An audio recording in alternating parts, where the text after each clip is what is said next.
Welcome back, everybody, into Bills Chat Live. Happy Friday night. Happy weekend. Happy NFL divisional round weekend, of which our Buffalo Bills are a major part of. I am Josh McCarty. With me, as always, is Luca. Luca, what do you want to talk about tonight? Yeah, I don't know. It's a nice casual Friday evening. Not anything too crazy going on upcoming. I mean, we have a couple fun, the Niners and the Ravens will be kind of kicking off finally after having a week off. So there's something like that. I don't think there's anything too crazy to discuss. The Bandits game we could get into. I know you got Yeah, one eye on absolutely. that. That's going right now. So I got that on the little screen in the bottom corner of my monitor. So if you see me looking away, it's not because I don't feel like looking at you, Josh. It's just something a little distracting here. All right, listen. We have a major game to talk about this weekend with the Bills and the Chiefs. And it's not just major because it's the divisional round of the playoffs, and the winner of this game punches their ticket to the AFC Championship game. It's major because of all the implications, all of the history between these two franchises. And Luca, what I want to do tonight, before we get into matchups and predictions and we go down the injury report, and we're going to do all of that, I just want to have a conversation with you and folks in chat. How's everybody doing out there? Because I'll tell you, I put out a tweet earlier from our podcast account. I can't stop thinking about this game. I just can't. I find myself at the dinner table with my family and I'm spacing out. My wife's looking at me like, what's going on? And I don't want to tell her that I'm thinking about a game that I have no control over that happens in 5 days. That was midweek, obviously. But I think the history with these two teams, the fact that the Chiefs have sent the Bills home twice in the playoffs, the Chiefs have won now 2 Super Bowls in the Josh Allen era, and the Bills arguably most heartbreaking postseason loss, all due respect to Wide Right. You can have that conversation, all due respect to Music City Miracle. 13 seconds happened to this team, certainly the most heartbreaking one of this era. Luca, how are you doing with this game? And what I will start off with is what's your nerves level right now? I mean, I'll be quite frank. My nerve level, if we just had to isolate it to that, like how nervous am I about this game? Probably like a 3. And that's not in regard to what I believe the outcome could be and how, what truly is it when it comes to a coin flip of a game, whether the Bills win or lose, so on and so forth. It's just in true relation to this is the game I expected to be at this point. This is exactly the matchup I expected to be. I expected the Bills to be in this, predicament in the divisional round with Kansas City coming through the door. I was looking and rooting for both the Chiefs last week as well as the Browns technically, but I even liked it if the Texans were to have won that matchup so that they could handle the Ravens at that point and potentially give them a run for their money and maybe pull that upset off there in Baltimore. And then the Bills just have Mahomes coming into their house and they need to handle this kind of familiar foe and take care of that to then ultimately go through to an AFC championship where you're either going to Baltimore at that point, which it is what it is, or you do luck out and that game ends where the Ravens do unfortunately lose in their regard and the Bills have a chance to host a AFC championship game against the other winner in that matchup. So nervousness wise and kind of, I feel like it plays into that where I've seen this game in my head. I visualized that this would be the game and the matchup going even back into let's say week 17, where we were staring down the barrel of the Dolphins needing to win in Baltimore, in my eyes, to not make that week 18 game essentially for the division. And I truly believed that the Bills would be in a position to win the division. I believe that they would have been winning that even off air and in previous episodes. Josh, of course, we discussed how I still believe the division was up for grabs at a point prior to that. And it's just, this was inevitably the path that they were going to be led down and, hopefully control themselves to be at this point. So I think the nervousness of that I'm settled. I'm good. This is the matchup we want. This is the thing we've been building up for years now. And now it's just there at our fingertips. It's exciting. And I think the excitement just overlays that nervousness where I don't find myself nervous at all. And you just essentially want 6:30 Eastern Sunday to be here, right now, so that we can enjoy this thing that feels like it's been built on ever since, the 2020 playoffs or 2021, technically, where you had Diggs inevitably sitting on the side or on the outside watching an AFC championship ceremony happen in Kansas City. Yeah, I mean, I get all of that from the predictability standpoint. It's funny that the parallels between where the Bills are and the Chiefs are and their roles in this rivalry, where the Chiefs are everywhere the Bills want to be. And every time you think that the Bills are getting close to catching the Chiefs seem to be one step ahead. And even when the Chiefs have a down year, they still finish ahead.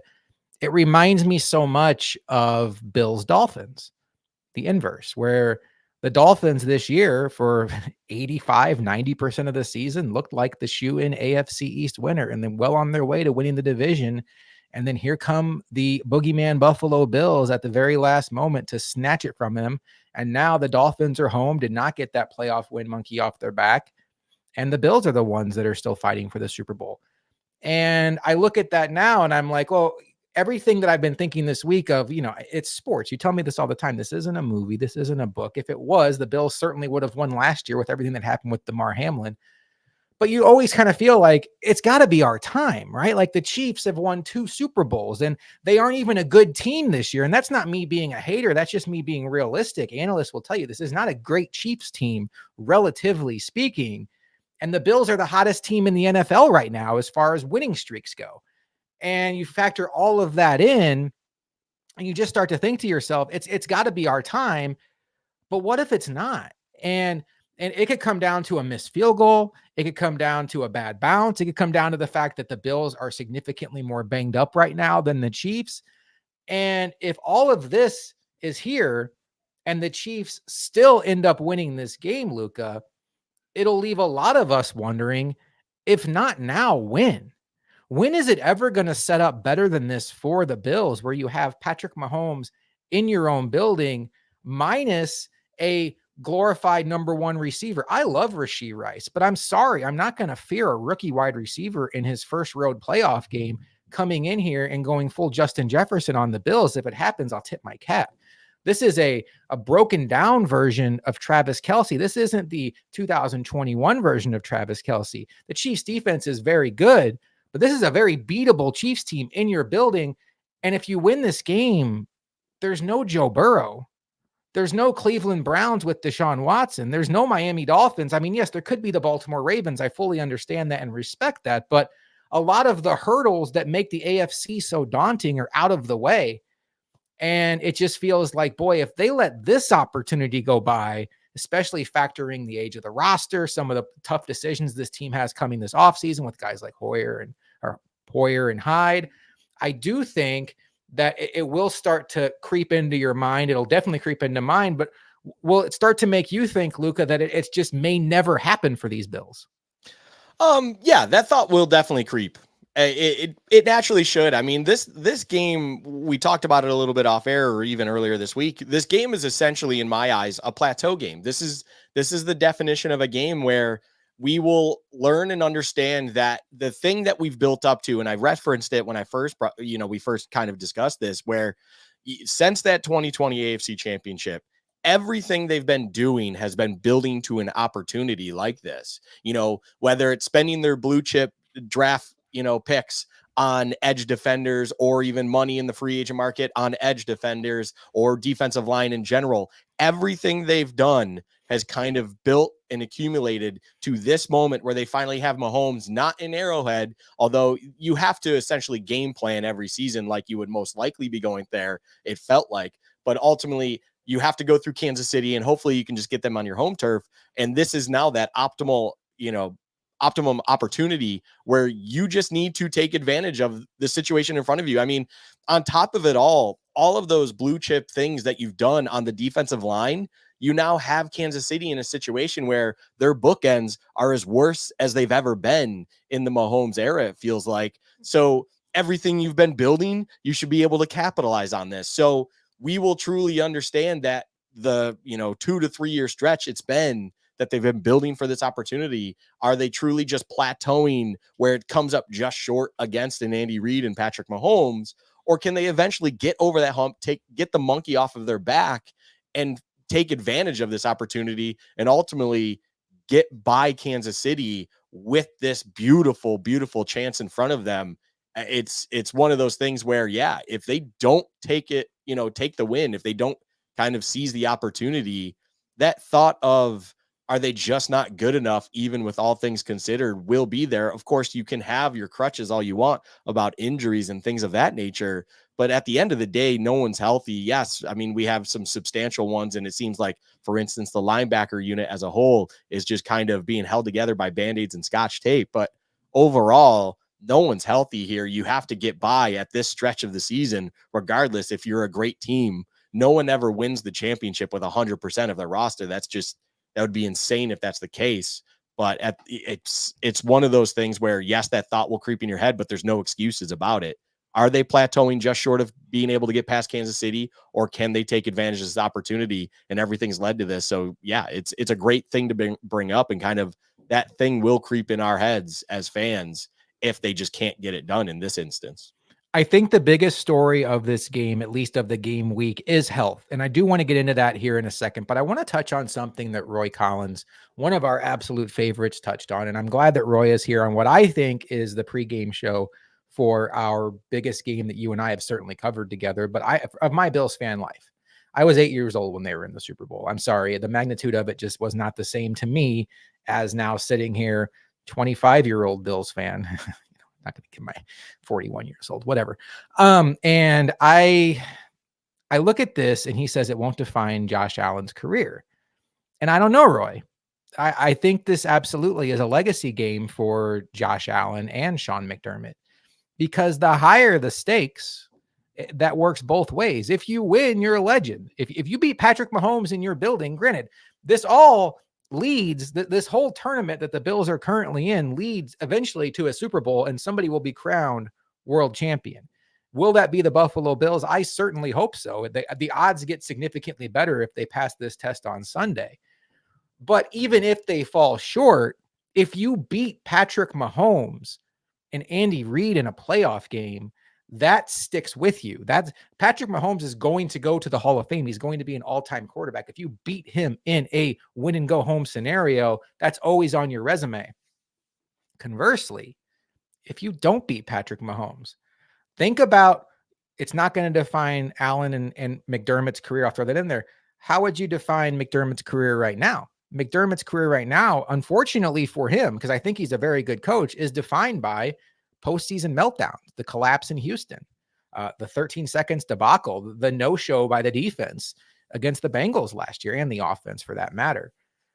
I do think that this is the next chapter of what we're going to define Josh Allen by. Right now, Josh Allen is very much looked at as a guy that carries this team, but for whatever reason, the team itself can't win at the very end. His playoff stats are ludicrous. They're fantastic. If they lose this game, it's only going to push that even further. As like, okay, it may even become like, hey, you're a stat compiler, but you can't win.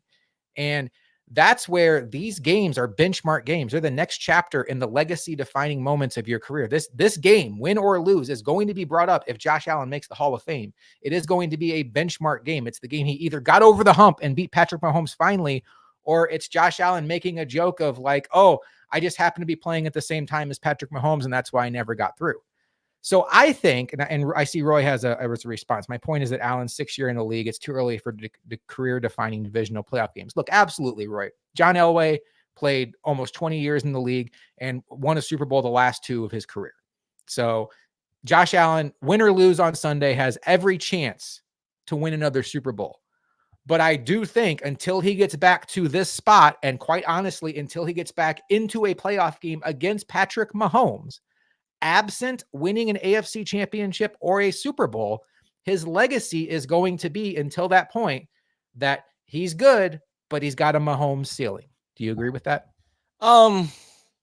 It's kind of one of those things where I think the way to define it is essentially it's just a major footnote. That's what this is. It is not end all be all. It's not kind of a thing where at this point in time, you could already kind of pigeonhole him in the Phillip Rivers category, where he is great statistically. He can be a guy on a high powered offense for years to come. And yet whenever kind of the going gets tough, he comes up against the better foe, whether it's the Peyton Manning or the Tom Brady. He just doesn't have enough to actually get it over the hump. That is not this moment right here. It took years and years and years of Phillip Rivers doing something like that in his already outstanding career to get to a point where eventually he got into that kind of situation where that is ultimately what he is known as, is a guy who he could be great for anyone, but at the end of the day, he couldn't get over the hump of getting by those, true first ballot Hall of Fame quarterbacks that were standing in his way.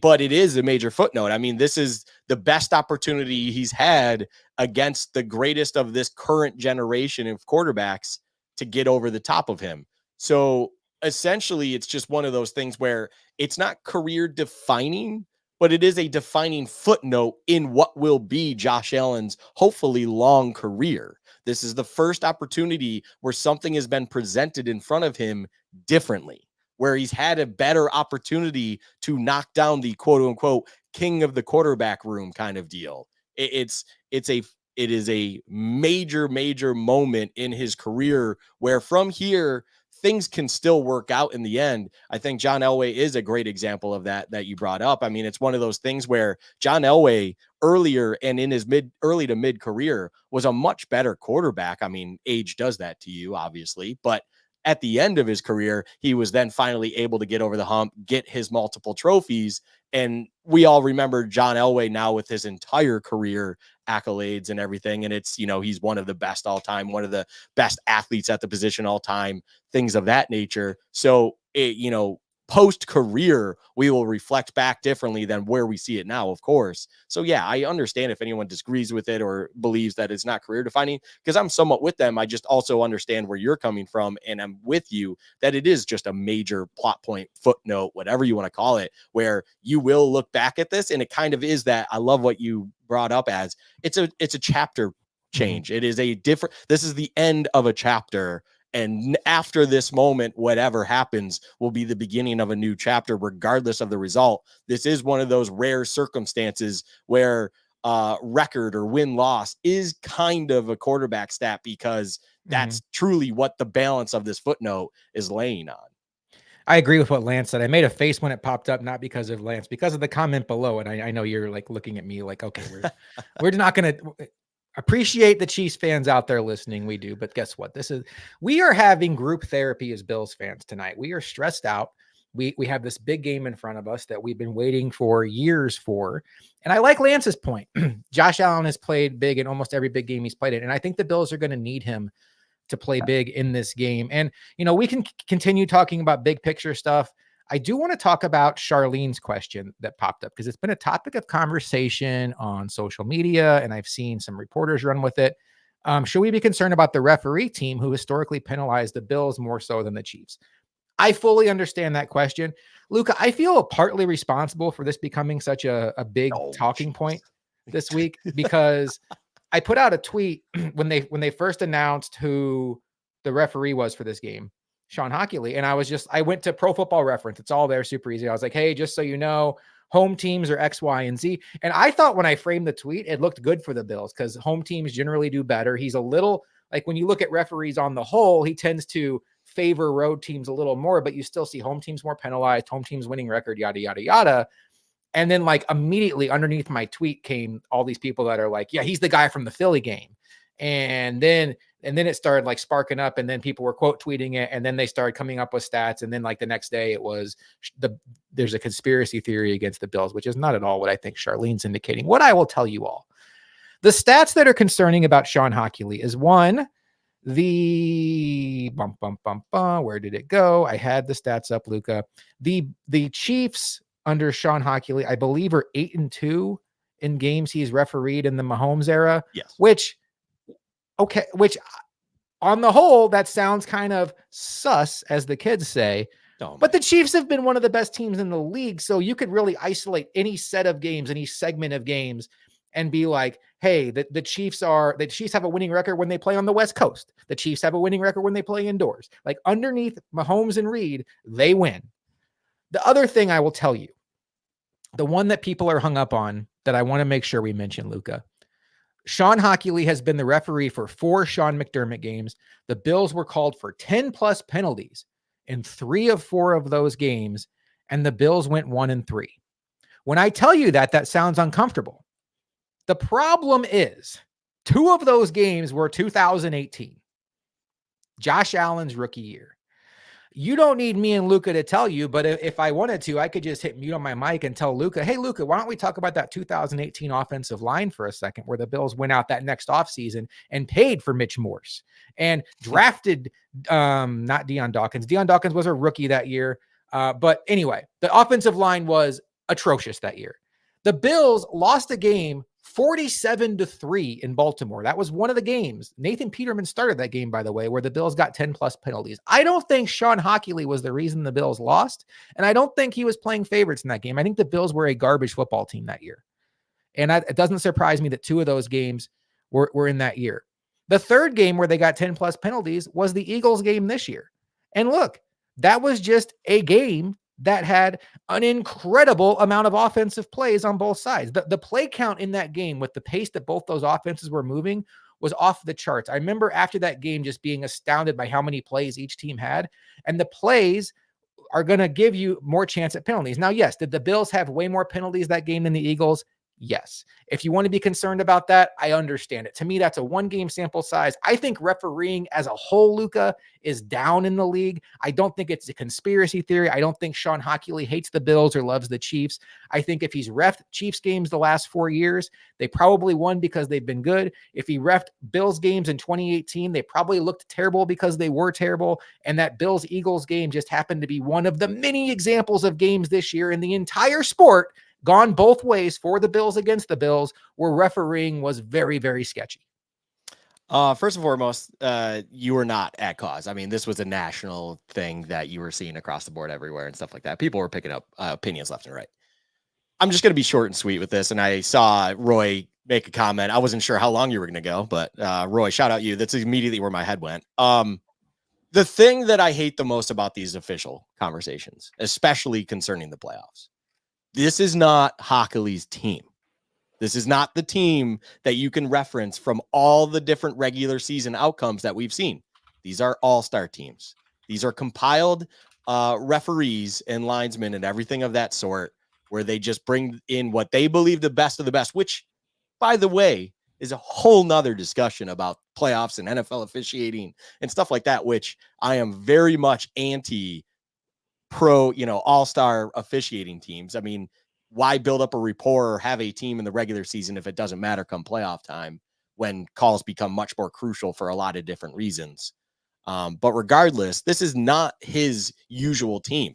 There may be that's not accurate. They changed that a few years back. Yeah.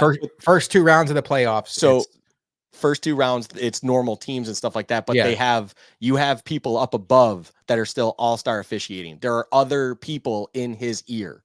There are always extra officials in playoff games, regardless, that can overrule, bring in their judgment, stuff of that nature. There is the sky judge and everything. And that is not something that's applied in regular season.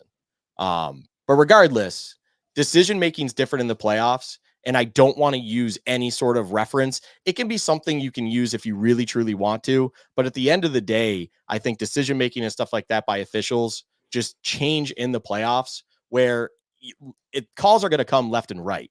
That's just how it's going to work. Whether you feel snake bitten or not, it should never be. I mean, the Philly call or non-call was egregious and it was pretty crazy. But at the end of the day, was that the reason the Bills lost that game? No. Would it have helped if they got that call? Sure. But sitting here and saying that Hockley was the reason that it went south is also egregious and dumb, in my opinion. It's like, no, the reason the Bills lost that game is just, unfortunately, a miscommunication in overtime. The game's over if that doesn't happen. A misunderstanding of where Gabe Davis needed to run, and or where Josh Allen wanted him to run, and or where he should have probably thrown that ball, whatever it might be. It's just, you just got to execute. You just got to do what you need to do. All of that stuff. The official conversation to me is just so overblown and kind of things that people want to look into, that it's like in the playoff time, I feel like if people can really make a statistic about officials and whatnot and how much different they, officiate games and playoffs and regular seasons, I would imagine there's trends that just favor letting players play. I would love to believe that to be the case, because it feels like at the end of the day, you like the Puka Nacua no call. I'll just point that one out.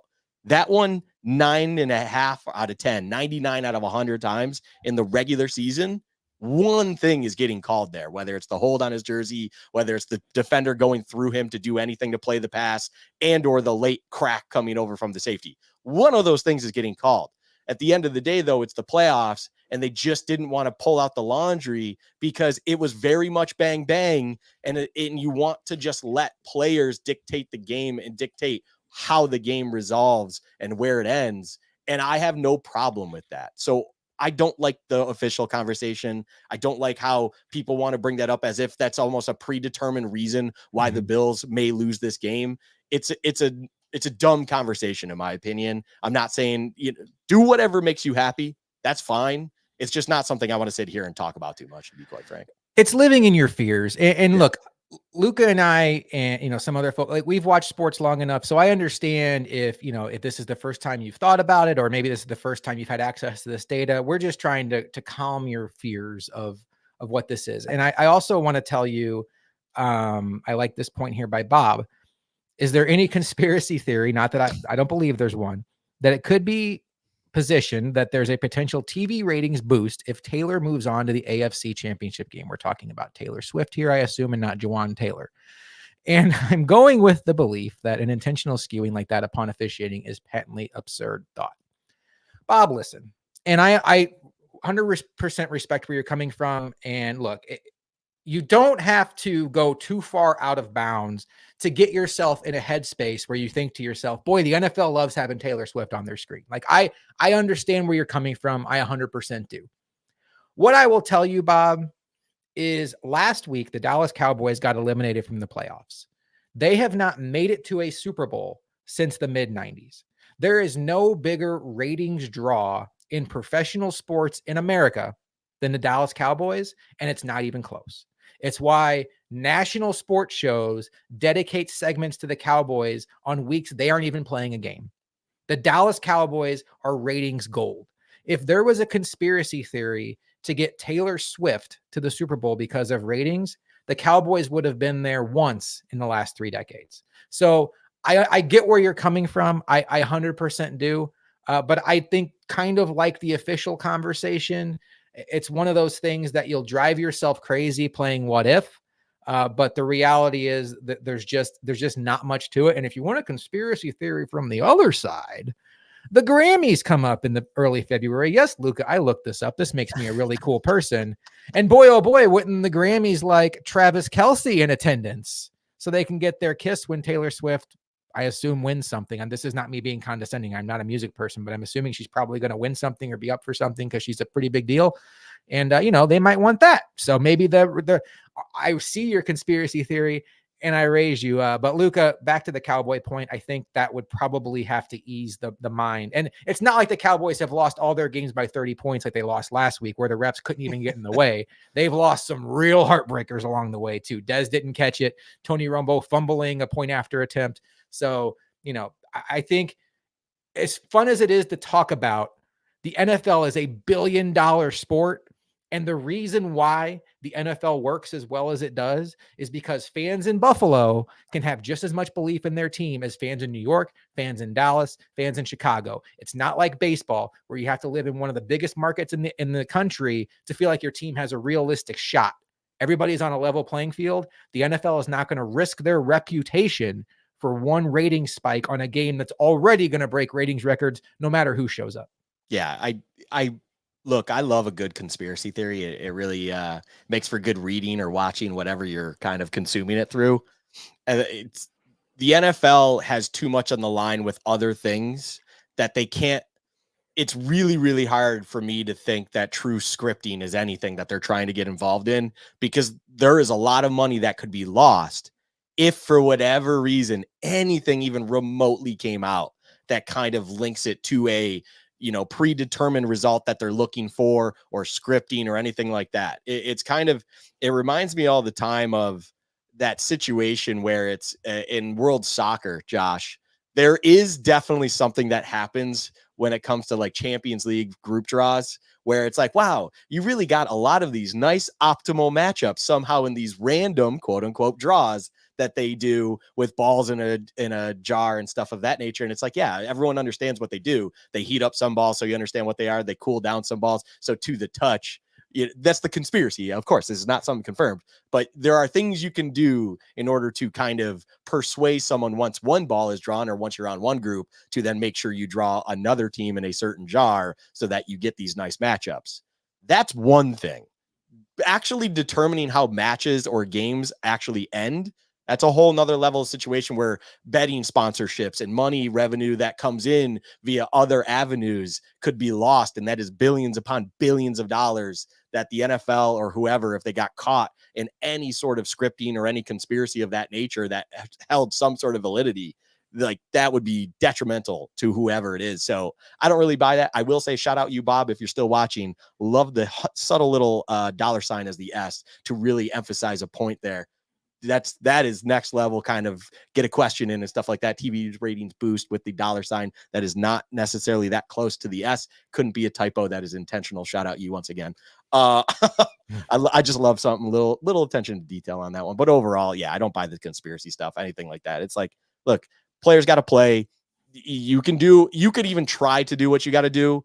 The product on the field and the players on the field are going to dictate at the end of the day how a game will end and result. That is just how it has to be. The Cowboys point is great. Other points out there, it's just like there's only so much you would even be able to do anyways, that it's why is it even worth your time with the risk and the money lost and everything of that nature that could be there if you were to get caught in any sort of scripting situation. Yep, you mentioned it. The players got to play. Look, there's a chance this game is decided by a bad call by the officials. In fact, I would say there's probably going to be 2 or 3 bad calls in this game. I don't think it'll be because there's a conspiracy theory. I think it's because NFL officiating is pretty much as bad as it's been in my lifetime. All right, you mentioned players got to play. Let's transition to some players that aren't going to be playing, Luca. This week, I think, has been a lot about Bill's injuries and the impact it could have on the team. And boy, oh boy, coming out of the Pittsburgh game, which was on a Monday, so it gave the Bills a short week, a short runway to this game, it looked bad. If you remember back last week, Taylor Rapp didn't play, Gabe Davis didn't play, Tyrell Dodson didn't play, Rasul Douglas didn't play. In the game, we had Christian Benford getting hurt, not returning, Balin Spector getting hurt, not returning. We had Sam Martin messing up his hamstring. That looked really, really bad. Terrell Bernard getting carted off with his face in a towel, crying his eyes out as he's leaving the field. A horrible scene where you're thinking the worst. And you couldn't help, as a Bills fan, but think our season just went down the tubes because our entire defensive roster just got hurt. That's what it felt like. And look, I mean, that's a fatalistic mindset. I understand that. This is where we sit today. These players have already been ruled out. Christian Benford, Gabe Davis, if you know, both of them have knee injuries, Taylor Rapp, and Balin Spector. The only 3 other players that have an injury designation in this game are Rasul Douglas, who's questionable, Taron Johnson, who's questionable, and Sam Martin, who's questionable. And Terrell Bernard is questionable. Now, let's kind of go through those one by one. And let's start with Christian Benford, and let's also talk about Rasul Douglas. Luca, Rasul Douglas told the Buffalo News last weekend he thought he could have played. He told The Athletic this week he thought he's going to play. And he got in, where is he at here? A full practice on Friday. Everything in my mind is trending toward Rasul Douglas playing. So then when you factor in the fact that Christian Benford is out, that slides Dane Jackson in. And say what you want to about Dane Jackson. It is a drop off from Christian Benford to Dane Jackson.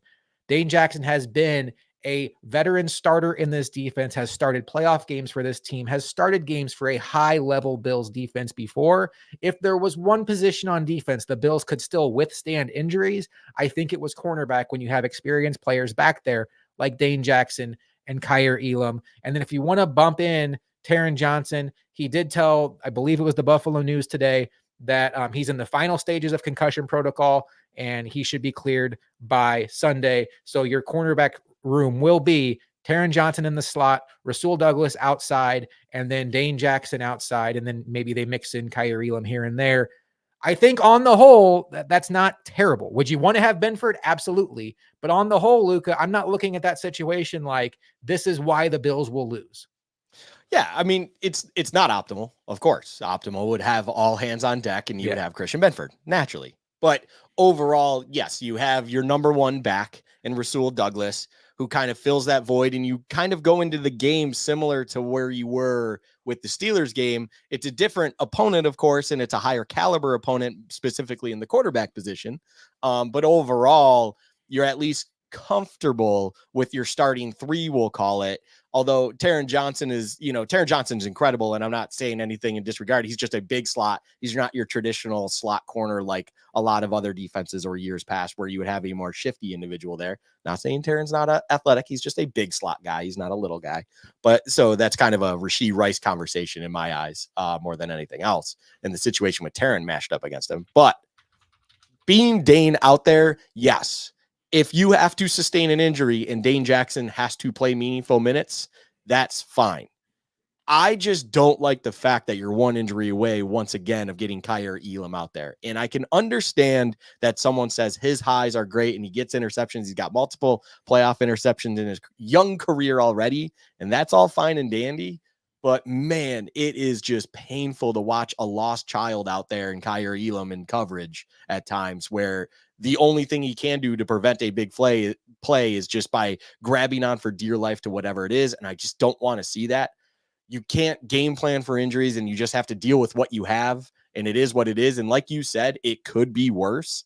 Like if Kaiir Elam is your kind of next man up in an injury circumstance game time, and you don't have to luckily have to deal with Josh Norman coming in game time injury situation wise, that's a good problem to have. But overall, it's just one of those ones where you should be okay or comfortable understanding that, yes, it's not great that Christian Benford's out there, but you do have Rasul coming back. Taron should be back.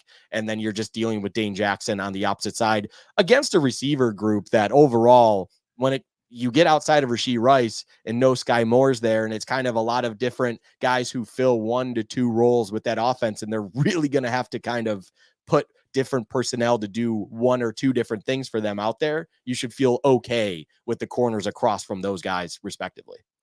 That's the major point. I think when you see the Chiefs, your brain, your football watching brain tells you, oh boy, Patrick Mahomes, this is not the week to be down a cornerback, but it's not about Patrick Mahomes. He's excellent. It's not about Andy Reid. He's excellent. The Pittsburgh wide receivers are better than the Chiefs wide receivers. And I don't even think it's particularly close. Like Rashee Rice could play for Pittsburgh. Nobody else would see the field for Pittsburgh that's on Kansas City. Kadarius Toney would get laughed out of Mike Tomlin's locker room, and he's had some weirdo guys on his team. They have some guys that like are one trick ponies. When you talk about Valdez Scantling and you talk about Mecole Hardman, like Valdez Scantling is a straight line speed guy. Mecole Hardman is very shifty, but these guys aren't guys that are just going to instantly separate and get open. And they don't have Juju. Like, who would have thought we'd be sitting here a year later thinking, man, they miss Juju Smith-Schuster, but they just miss a traditional wide receiver. They've gotten themselves almost too many gadget guys. And that's why I do think that the Sky Moore injury, or not coming off of IR this week, is a big deal because he actually is like a well-rounded wide receiver. He's not really great at anything, but he's good enough at everything where he can take advantage of a bad cornerback. And I think this is not necessarily the matchup to fear that. I want to talk about Roy Collins' point here because it is about injuries. And then we'll kind of dig into some more of these guys like Terrell Bernard, who I want to talk about next. Roy says, if you call up Matt Hawk and Isabella and Bernard can't go, how do you get Klein to replace him? So here's the situation with practice squads call-ups. In the postseason, each player on your practice squad has an unlimited amount of call-ups. The Bills called up Andy Isabella last week. They can call him up every week until the Super Bowl. He's good to go. The issue that Roy is bringing up is each team is only allowed to call up 2 players per week. So last week, the Bills called up Andy Isabella and AJ Klein. This week, presumably, they're going to call up Andy Isabella. We'll get that notification tomorrow at 4 p.m. Because of the Gabe Davis injury, you don't want to go into a game with only 4 wide receivers. The second one, I think they have to call up AJ Klein. Balin Spector is out. Terrell Bernard is questionable, might be on the doubtful side of questionable, but even if he plays, I don't think you can feel comfortable enough that he's going to be able to get you through a game, and you want that veteran presence in Klein. So the issue Roy's bringing up is if your 2 call-ups are AJ Klein and Isabella, what happens if Sam Martin realizes he can't punt and you also have to call up Matt Hawk from the practice squad? Well, the issue is you can't. So What you'd have to do in that scenario is put one of Hawk, Isabella, or AJ Klein on the Bills 53-man roster. There are two avenues for that in this scenario where the Bills get themselves in a corner and have to do roster gymnastics. One, they cut a player. I've gone through the roster top to bottom, and the player that I keep coming back to that if they were going to cut him is Poona Ford. The Bills are deep at defensive tackle. Linval Joseph has overtaken Poona Ford. Daquan Jones is back. He's playing at a very high level, and the Bills still have Jordan Phillips in their back pocket. They could have opened his window today, and that's somebody they could still get back. They could cut Poona Ford. If they can't get him on their practice squad or can't just like tell him to stay in Buffalo, maybe we'll sign you next week. Then it's just kind of that's a guy that's not really helping them right now. The other thing the Bills can do, and I might predict this is what they do, is put one of the injured players on IR, which means their season is over. What you don't want to do is put somebody on IR that could come back and help you win a Super Bowl. So to me, I don't know the severity of these injuries, but if Gabe Davis or Christian Benford or Terrell Bernard are close enough to coming back where it's, or Sam Martin, who was the December special teams player of the month, best punter in the league in December, if any four of those guys, their injury says they could be back by the Super Bowl, you don't put them on IR because they are an instant upgrade over whoever is out there. We could have the Gabe Davis conversation, but he's a weapon. To me, it's Bale Inspector. All due respect, backup linebacker, Bale Inspector going to IR, AJ Klein just coming up and taking a spot on the 53-man roster is not really a net loss in my mind. Maybe you have to shift some things around on special teams, but Bale Inspector is the guy that I identify Luca as, okay, maybe your injury isn't serious enough to put you out for the rest of the year, but we got to figure out something and we'll figure out how to handle not having a backup linebacker the rest of the way. Yeah, I'll just be thankful that I don't have to make these tough decisions. I'll be quite frank. They have to deal with it the way they do. I will say it's one of those things that's interesting where you see Sam Martin was a limited participant for the last 2 days. The only time he wasn't a participant was a walkthrough day. And it's like, I mean, how much weight are we going to truly put into that for a punter, especially a walkthrough day of what are they walking through? No, I don't know what happens in a special team room. I don't know what, like, I'm sure they have discussions on maybe how they want to attack in punt coverage or anything of that nature. And you would like your punter involved in that, since they are pretty important with kind of dictating how that will be. But overall, he got a couple limited days in where you just hope that he can play, primarily more importantly for the holding situation. But then also, you know, he's a pretty dang good punter. But if you do have to go with Matt Hawk, hashtag forks up, by the way, ASU guy. If you have to bring him up, as well as we're talking about another individual, and then you find yourself in a situation where AJ Klein needs to be on the roster. Yeah, you just have to get creative with what's going on. I kind of do lean towards the Poona Ford cut situation, because at the end of the day, cuts now, this time of year, you don't feel threat of losing them potentially to bring them back or anything that you need to do after that fact. If you have more games to be played in your future, that it's kind of, that's the route to go, because as you're describing, as you're saying, you don't want to just immediately shut the door on someone if then you do again have more games to be played. And the IR would not essentially, it will factually do that to whoever you give that designation for at this point. So overall, that's what I would predict, or I would lean towards here. But again, just the final note is I am very thankful that these kinds of decisions with depth guys, call ups, things like that are not even remotely on my need to make the decision of, and that's solely on Bean and everyone else in that front office. We will know everything we need to know by 4 o'clock, Eastern tomorrow when the call-ups are made. If Matt Hawk is not called up, you can assume that Sam Martin is good to go. I would think that the Bills would probably want to call up Matt Hawk because, boy, if Sam Martin were to like pull something in warm-ups, you would just kick yourself. Unintentional dad joke. They just come to me naturally sometimes. Okay, so the Terrell Bernard situation is he didn't practice all week, but I will tell you he wasn't ruled out today by McDermott. It does seem like it's a pain tolerance issue for him. It seems like the Bills dodged a huge bullet. Like it looked like last week that he could have been gone for the rest of this year and some of next year with how bad that injury looked. And now he's in play for at least a playoff game.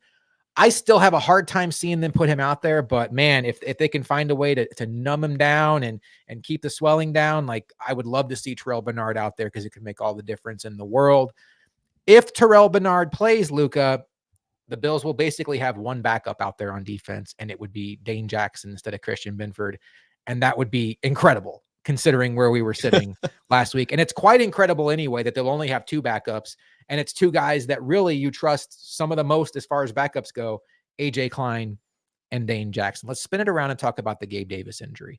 You and I have been hard on Gabe Davis. We have both, said numerous times we don't think he's somebody that Bill should invest in. He's probably going to command an 8-figure salary. He's proven time and time again that he's not a consistent threat. But the reality of Gabe Davis is he is a proven playoff contributor. He's a big game player, and he adds a dimension to this offense, really the deep ball that right now the Bills are missing. I was thinking about this today, and I was starting to get kind of bummed out about Gabe Davis because I was like, man, right now, especially with Diggs maybe having this little foot injury that popped up midweek, the Bills kind of lack explosion right now. I mean, they still have Hardy who can get deep. Sherfield has some speed. Kincaid and Knox are more of like push the seams and intermediate route guys. And then I started thinking about your guy, Andy Isabella. And I started thinking about last week when the Bills called him up, and I sat on this show, Luca, and I said, the Bills are just calling him up for special teams. They're not going to use him.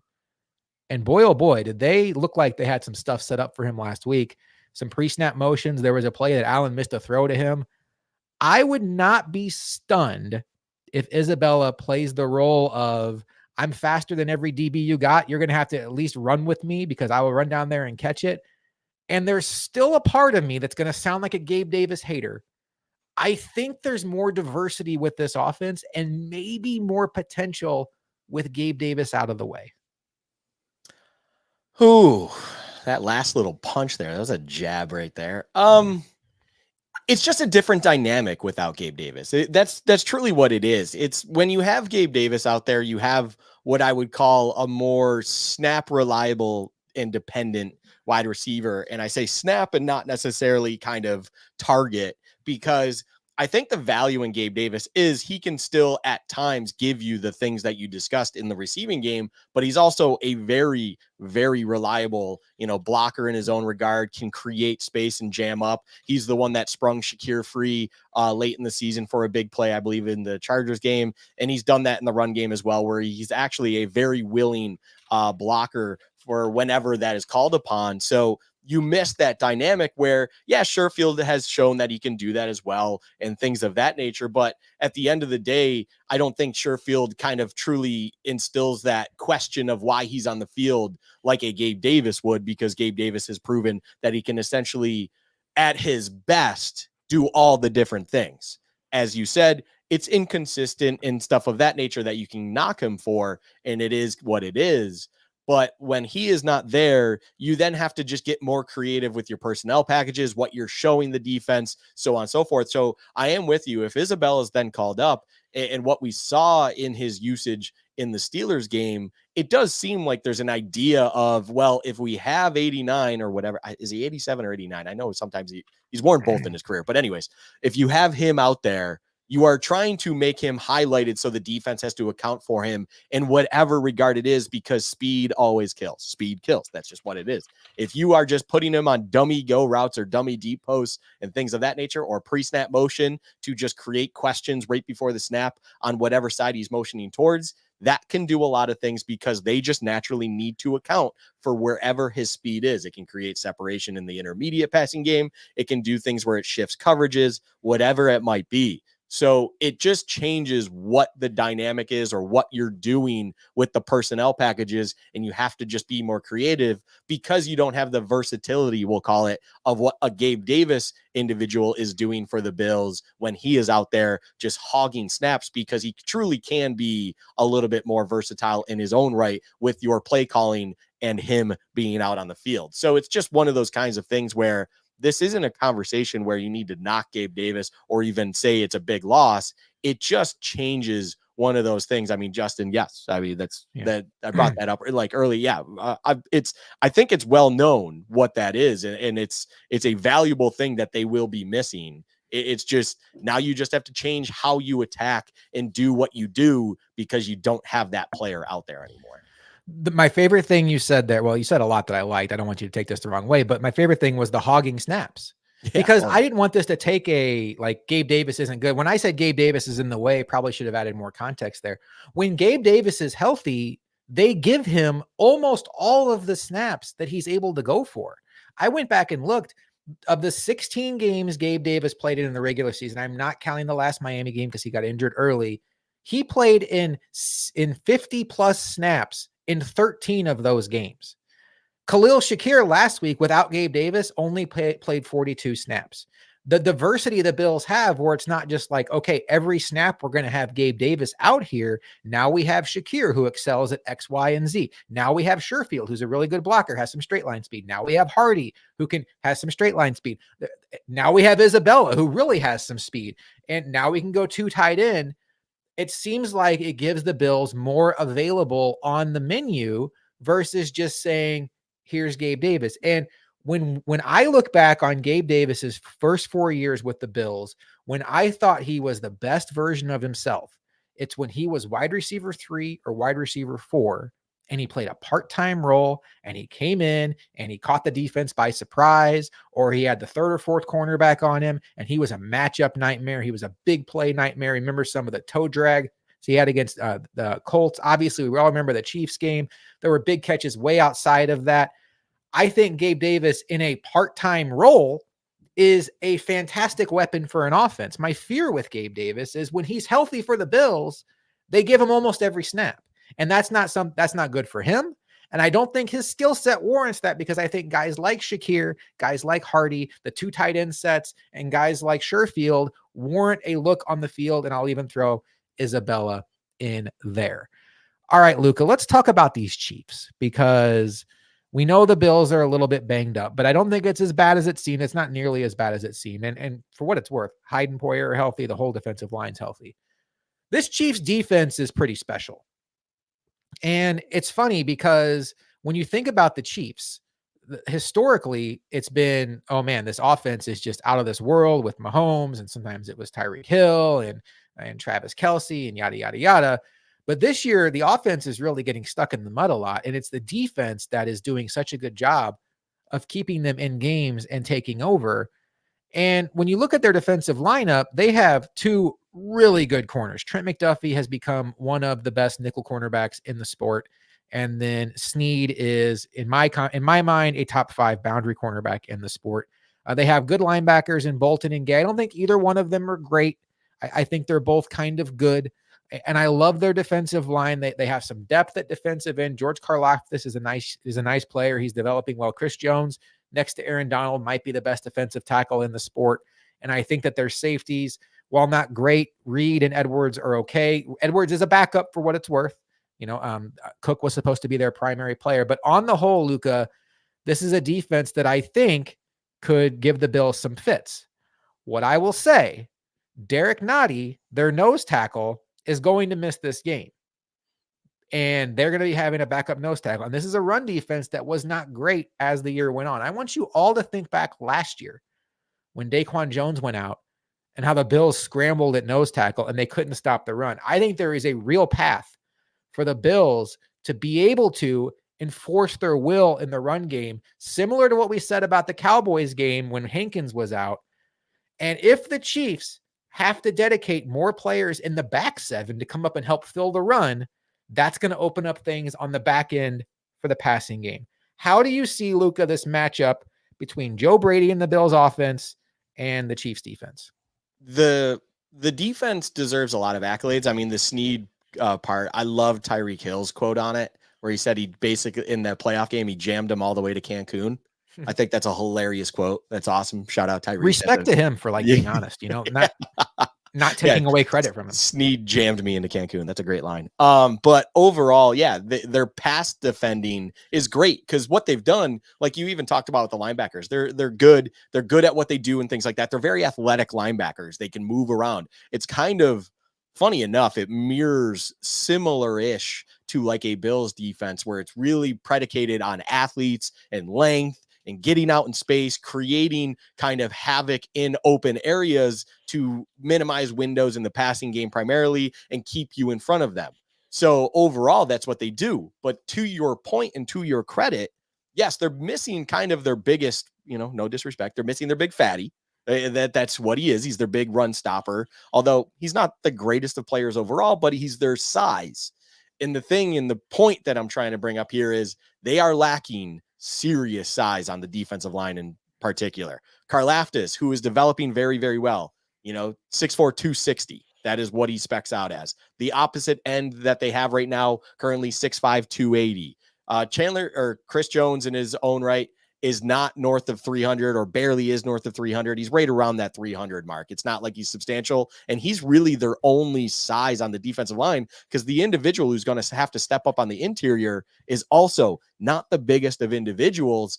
And if you can just bully that offensive line or that line, the trenches with your own offensive line, if you can control the the line of scrimmage from the point of attack. And like you said, similar to the Cowboys game, kind of just enforce your will at the point of the snap, then you should be able to neutralize all of those things in the secondary, make sure they allocate more resources to kind of effectively neutralizing that bullying that's happening in the line and in the trenches. And then that will open up the passing game. That will open up, avenues of things down the field in the intermediate, whatever it might be, that then kind of alleviates any issues or any things that Allen's seen and he's confused by and whatnot. The thing I would love to see the Bills do early on is truly have that game plan similar to the Cowboys, where they are effectively trying, let's say 3-4 different run styles, run plays, whatever you want to call them, and see if they can locate one that they can put in their pocket and go, we can literally run this 12 times right now, and we're guaranteed 4 or 5 yards, chunk yardage on the ground.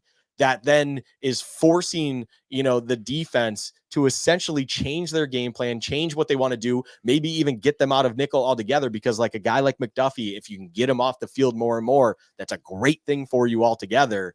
It's just you need to be able to establish physicality with the opportunity in front of you that is a lighter trenches across from you on that defensive line. And just in general with the Chiefs defense, you should be able to take that size and get downfield. Like I would expect guys like McGovern and maybe even Torrance to be able to get to the second level because they don't have to deal with that massive poundage in front of them like you would see with other teams, just due to the fact that, unfortunately for the Chiefs, they're missing that one individual that would hopefully run stop for them and not allow that second level blocking to occur. And they have a game wrecker, Chris Jones. Yeah. And that's another reason why you want to stick to the run, is because you don't want him teeing off on Josh Allen. If the Bills win this game, Luca, there is a good chance that one of us will want to give our game ball to Osiris Torrance, because boy, does he have a tough draw this week. He's been up to it. He's in a tough division. Credit to him. The only Bills offensive player this year to play 100% of the snaps. If you would have told me that on draft night, I would have called you a liar. What a great season by him. And he's been a solid starter, and he looks like a keeper. And boy, does he have a tough task this week. It's funny, Luca, and Roy kind of brought this up too, is I went back and watched some all 22 stuff, and I've seen this now a couple weeks, and I'm still kind of new to this like all 22 review thing. And I saw this a couple times with the way teams were approaching the Bills defensively when the Bills had the ball. And I just didn't feel confident enough to say it. I thought maybe they just played the play wrong until I heard Joe Marino say it this week. Teams are really keeping an eye on James Cook in the passing game. That touchdown pass to Dawson Knox to start the game last week, 2 Steelers defenders, a linebacker and the safety, both ran toward James Cook, who was just running a simple flat route. And that tells me instantly that he is a key. He's a guy that their defensive coaches have been telling them all week, we can't let this guy get the ball in space. Watch out for Cook. He could run down on a wheel route. He had the attention of everybody. And this has been going on for several weeks now. It's amazing how much, and you look at the stat line, 4 catches for 5 yards. You're like, Cook didn't really do much in the passing game. The attention he is requiring in the passing game for his ability to get open and make plays downfield is going to go such a long way when you factor in the fact, like King Gade says, Gabe is out, Knox and Kincaid are having a lot of time. I think there is a chance that opposing teams view James Cook as the second most important skill player to keep track of on this Bills offense. Yeah, I think the early flashes, it all comes from, people, and the Chiefs were one of these teams. They didn't know what the Joe Brady change was going to do to the offense. Mm-hmm. And the obvious thing that hit the national media, hit the local media, hit us, hit all content creators, all fans in general, everyone noticed it. There was a clear emphasis on trying to get James Cook heavily involved in both the run game and the passing game. And we saw it multiple games in a row where early on in those quote unquote scripted plays, those things that I love to highlight the most, it feels like, Josh, James Cook wheel route was a go-to play on second and short or a short yardage situation in general, maybe even on a 1st and 10. It was just always a play they wanted to pull out of their, especially when they were around midfield. It seemed like one that they thought they could get a massive chunk yardage out of, because you don't account for something like that early potentially, or whatever it might be. That's clearly on all teams' radars now. I think you've pointed that out perfectly, and it's something that I've noticed over the past few weeks, that they, like, even you hear people, well, James Cook's not as involved, it feels like, as he used to be. And I think that's mainly, it's not anything to do with the run game, because he's still getting the carry count for the most part and everything. It's just you're not seeing that wheel route that we've been seeing time and time again. And that's probably by design, because the look is just not there. The defenses are noticing it. You're seeing the adjustment by other teams, because tape is out there now that they need to make sure they have eyes on Cook, because potentially they view it that way, where it's like James Cook's the number 2 most explosive weapon they have, just behind Stephon Diggs. So overall, you just utilize that and understand that. And hopefully you can, Joe Brady, the Bills in general, and everything, they just kind of make sure they understand that you don't need to then force it because you want to get it back involved. You just need to keep staying one step ahead of everyone else, and understanding the passing game could be there elsewhere. Maybe they have a plan to find something off of that specific route, off that specific look, whatever it is.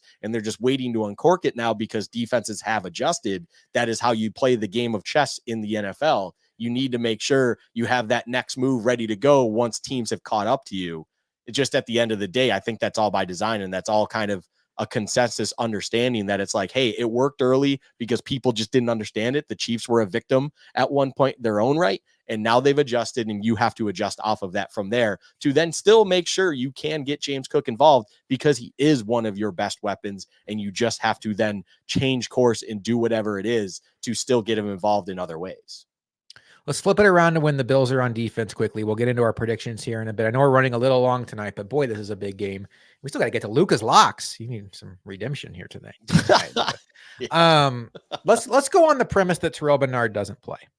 So Tyrell Dodson will be back. I would presume that Tyrell Dodson flips over to the mic, although I will tell you, I think I would prefer AJ Klein to take on the mic role and Tyrell Dodson to stay in the will, because he's been so much better at will. What would you do with the linebacker situation? Would you trust putting Dorian Williams out there, who is clearly a better athlete than AJ Klein, but sometimes doesn't know where he's going? How would you see this all shaking out? And how big of an issue do you think that one linebacker spot could end up being for the Bills?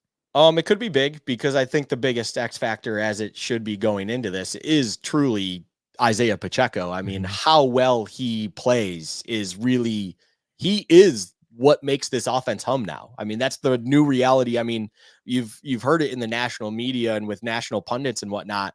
The Chiefs last week, even though it wasn't pretty and they kind of stalled out a lot against Miami in that wild card game, they at least played with an understanding of they're not the old Mahomes pass high flying offense. Like they did self-reflection going into the playoffs, and they understand that they are going as far as Isaiah Pacheco in the run game, or even the short passing and Pacheco getting in space game to move forward. He is kind of, he's not as important to Mahomes. I mean, Mahomes is always number 1 and number 2 for the Kansas City, but Pacheco might be at level with your Kelsey situation when it comes to that quote unquote safety blanket for Mahomes to feel comfortable with what's going on. And that's primarily to do the success that he's had, how aggressive he runs, and all together. He's a very impressive player.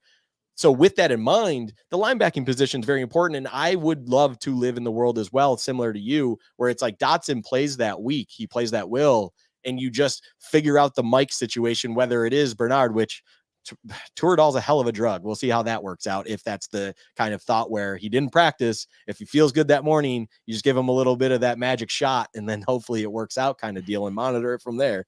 But whatever it is that you play at that mic, you do that because you just want Dodson at least to be as comfortable as he's been, because he has been successful in that will spot. He's been great there. And then from there, if it's going to be, I mean, it's probably going to be Klein at Mike if that's the route they have to go.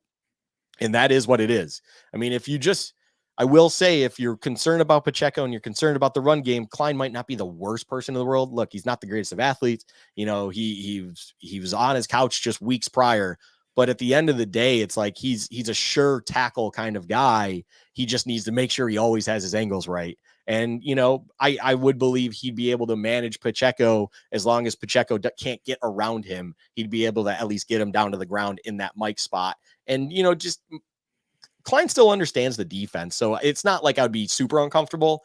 I do like the athleticism of Dorian Williams, and I like that idea. But I think you just have to be very creative around Dodson and the will to then just, you know, whether it's a heavy rotation package wise, whether you're exploring the idea of Poyer in there, if you're really expecting passing, and, or you can get lighter in the box.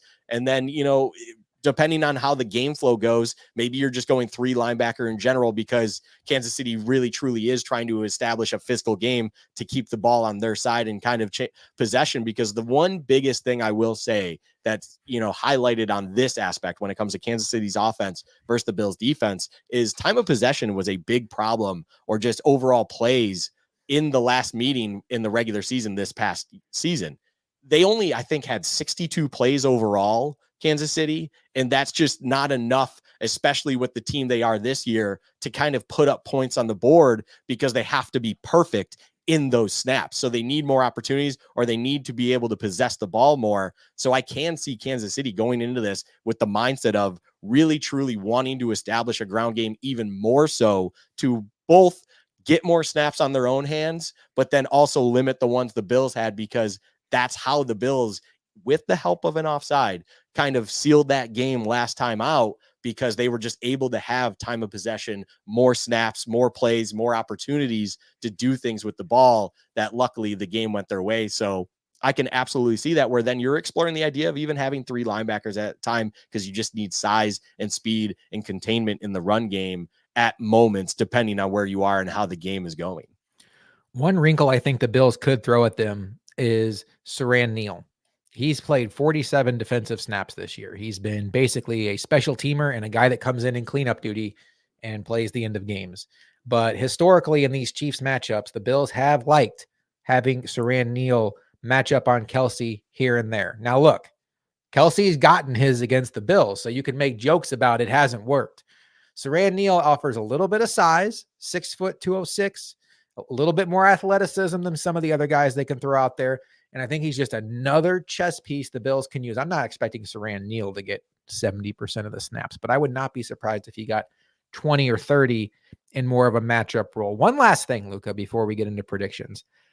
It was almost considered sacrilegious to blitz Mahomes for a time period. He would just destroy you and would make you look silly and would make you scared to blitz him. I don't think that the Bills are going to go out there and just send the house against him, because, one, the Chiefs are a very heavy screen team. Joe Marino had the stat where in the last month, they've run screen on 15% of their plays, which is by far the most in the league. And for as bad as their receivers are, they are a bunch of tackle breakers. You think about Tony, you think about Rice, you think about Kelsey, and some of the tackling issues the Bills could have with some backups out there. So you don't want to blitz against screens, because that's just asking for trouble. But what I will say, I don't necessarily hate the idea of Sean McDermott trying to gas up Mahomes in some obvious pass situations on some 3rd and longs, because what I don't think the Chiefs have outside of Rice and Kelsey are instant separators. I do think that if you were to go up and press Hardman or press Scantling or press Tony, you're probably going to be able to press them out of the play. And that's going to take away 1 or 2 of the hot reads Mahomes has at his disposal. And one guy that's killed the Bills in recent years, Jerick McKinnon, is not playing in this game, and that is not nothing. He has been a bill killer, and he is absolutely a check down that Mahomes likes to hit. Pacheco is not strong in the passing game. What do you think about the idea of McDermott blitzing Mahomes a little bit more aggressively And for context, Mahomes' numbers this year are very down under pressure. I put that more on his receivers than him, but they are down.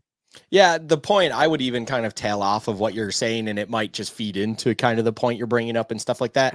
The sure-handedness of this team is not there. And even the usual go-to safety blanket and being on the same page that is Mahomes to Kelsey, even in that wild card game, we saw Kelsey uncharacteristically drop the ball or just not be there where he expected Mahomes needing him and things of that nature. There is something just ever so slightly off with Kelsey right now, whether it's age, health, whatever it might be. I'm not going to speculate on that or even entertain that it's anything beyond football nature wise. But overall, although he didn't have a fade in this past week's podcast, Josh, and he normally has a clean cut every week. Just kidding. I'm not going to get into that. But the next level stuff overall, I think that thing that Mahomes would usually have there presented in front of him that would inevitably get them the first down or the chunk play, like in seasons past, is just not there. So if you are, like you're saying, in obvious passing situations where it's in the obvious passing situation to me, even in this context, isn't even, 3rd and 7. I don't know if I'd care to see this at 3rd and 7 because someone could get open and it's only 7 yards. We're talking like 3rd and real long. It's like 3rd and if you can get them behind the sticks early and then they have that 3rd and 12, 3rd and 14, that's where maybe you kind of jazz it up a little bit, bring a little bit of extra pressure, make Mahomes ultimately and he will probably make the best decision in that moment because he is still Patrick Mahomes, but you're basically making that moment happen under 2 seconds where, as you said, hopefully you win your jams on the line of scrimmage with your DBs and everyone out wide. And then, it's a 50-50, it feels like at times this right now with Kelsey on if he'll be there, he'll reliably catch the ball and you'll be able to turn it up. And hopefully you're bracketing that in that situation so that you can just come down to it and ultimately hold them on that 3rd and long and not give it up like you would most likely do in seasons past. And then on top of it all, even with the extra pressure, that is almost to guarantee that you are getting one-on-ones on the edge in my mind, because where I think this game truly comes down to on this side of things is those interior defenders and then any extra interior pressure that McDermott's bringing need to just make sure they bottleneck, create chaos and everything like that from guard to guard, because that's a great unit for Kansas City. I mean, Humphrey is a phenomenal center in this league. Smith and Tooney are also great guards in this league. That is a great interior trio. It's just on those edges, those tackles are awful. And you need to be able to win one-on-one matchups there, regardless of who it is in next to them. I mean, yes, Von Miller has been kind of awful. It's not even kind of. He's been bad this year. It's just this the bottom line. But even that, it's like he should be able to be winning the matchups that are against Taylor or Smith at the tackle positions. And it's like Floyd and Rousseau and whoever else is being called in on edge. They should be able to win one-on-ones that the interior pressure just needs to you kind of create the chaos inside to create one-on-ones outside to then initiate quicker decisions for Mahomes. I mean, that is the game on this side of the ball. It is like not a lot of times do we go into a game, Josh, where I think something is as simple as one thing. This is as simple as one thing. This is the game. That is, if you are going to win this game, it is as simple as that. That is my X factor. That is the thing I'll be paying attention to the absolute most.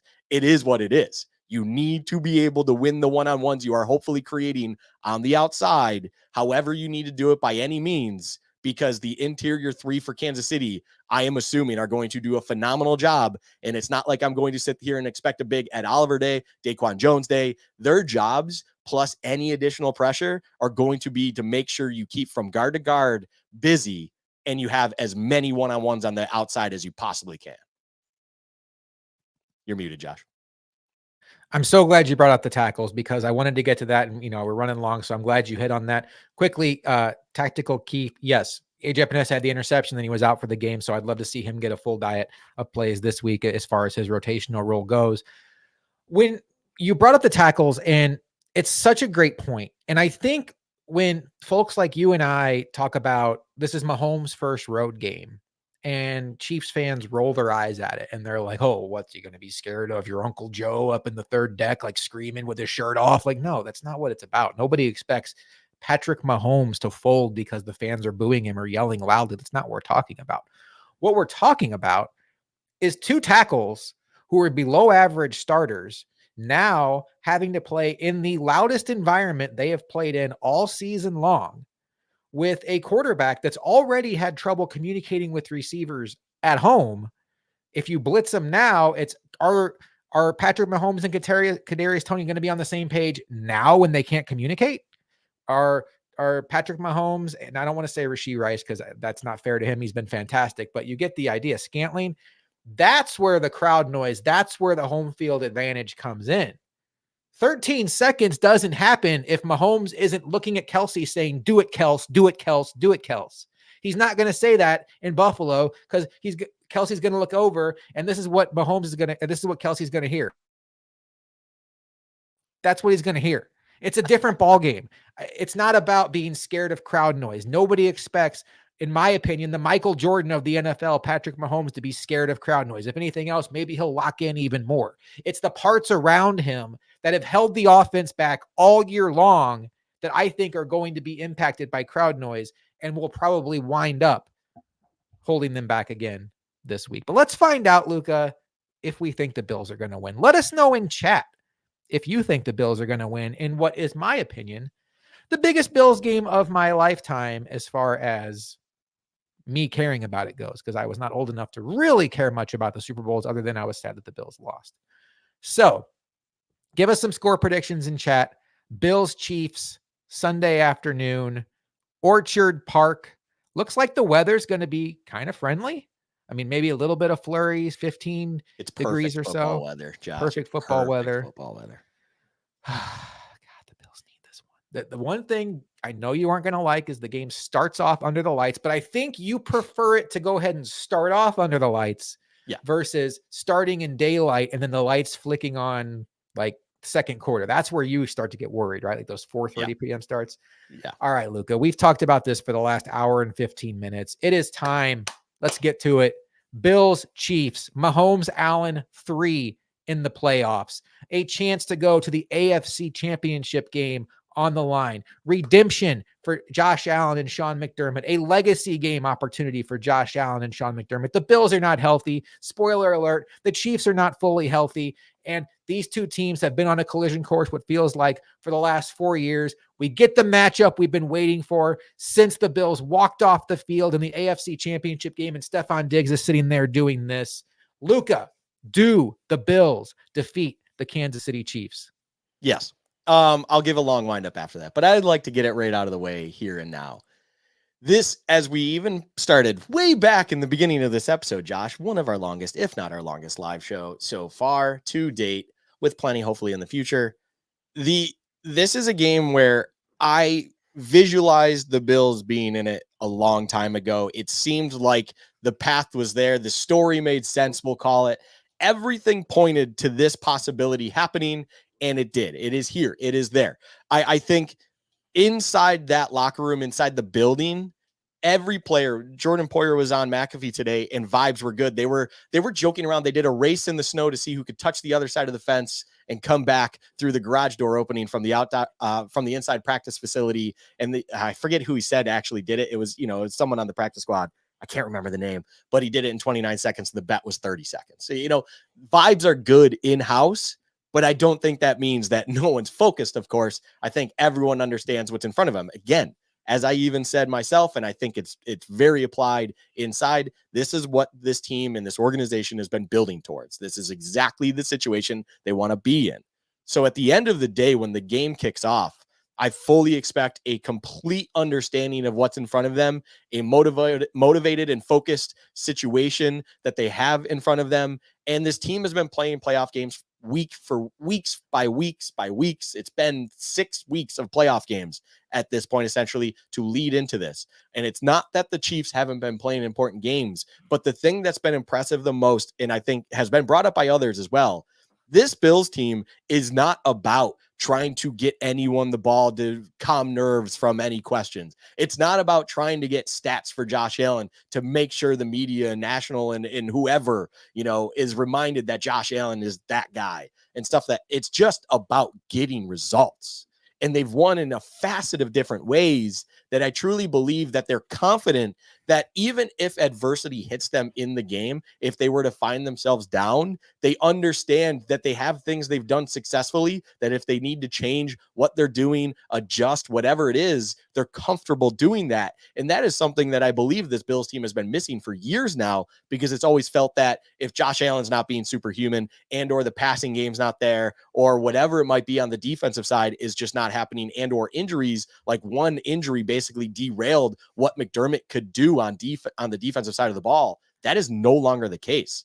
So at the end of the day, and I'm just going to do this right now real quick. Grant, we talked about it at the beginning of the episode. You can watch again. I have a very strong opinion on that. We're not doing that. No concerns, Grant. At the end of the day, I expect the Bills to win this game, and my score prediction is going to be 28-23. That is where I believe it's okay, Grant. I just 28-23.